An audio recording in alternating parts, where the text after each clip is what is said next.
గొడుగులోకి వాన చినుకులు పడడం, సినిమా ఇండస్ట్రీలో ఎఫ్ఐఆర్లు పుట్టడం సర్వసాధారణం.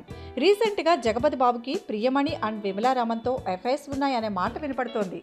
హీరోగా హిట్స్ లేక ఆల్మోస్ట్ ఫేడౌట్ అయిపోయాడనుకుంటూ ఉండగా బాలయ్య లెజెండ్ లైఫ్ ఇచ్చింది. దెబ్బకి భాషాభేదం లేకుండా ఆఫర్స్ క్యూ కట్టాయి. వరుస సినిమాలతో ఫుల్ బిజీగా ఉన్న జగపతి గురించి ఇలాంటి టైంలో ఇలా రూమర్ రావడం ఆశ్చర్యమే. మరి గతంలోనూ జగ్గుబాయికి సౌందర్యకి సంథింగ్ అనే వార్తలు వచ్చాయి. జగపతి బాబు ప్రియమణి కలిసి పెళ్లైన కొత్తలో సాధ్యం, క్షేత్రం, ప్రవరాక్యుడి సినిమాలు చేశారు. పెళ్లైన కొత్తలో టైంలోనే మ్యాటర్ మొదలెట్టేశారట.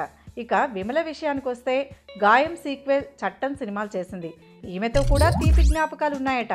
ఇదిలా ఉంటే హీరోయిన్ కళ్యాణితో పెళ్లి తర్వాత కూడా టచ్లోనే ఉన్నాడట. కళ్యాణితో కబడ్డీ, పందెం, పెదబాబు, పెళ్ళయ్యాక బ్రహ్మాస్త్రం, లక్ష్యం, రక్ష, విలన్ అయ్యాక లెజెండ్, రారా కృష్ణయ్య లాంటి మూవీస్ చేశాడు. కళ్యాణికి జగ్గుబాయ్ సపోర్ట్ బాగానే ఉండేది అని తెలుస్తోంది. ప్రస్తుతం జగ్గుబాయ్కి హీరోయిన్ల పక్కన ఛాన్స్ లేదు కాబట్టి విలన్ వేషాలేస్తూ పెళ్ళైన హీరోయిన్లతోనే సర్దుకోవాలి. మరి ఈ మధ్య ఓ ఇంటర్వ్యూలో నేను హీరోయిన్స్ని హార్ట్స్తో గెలిచానని చెప్పాడు జగపతి. బహుశా దానివల్లే ఈ రూమర్ రూపం దాల్చినట్టుంది.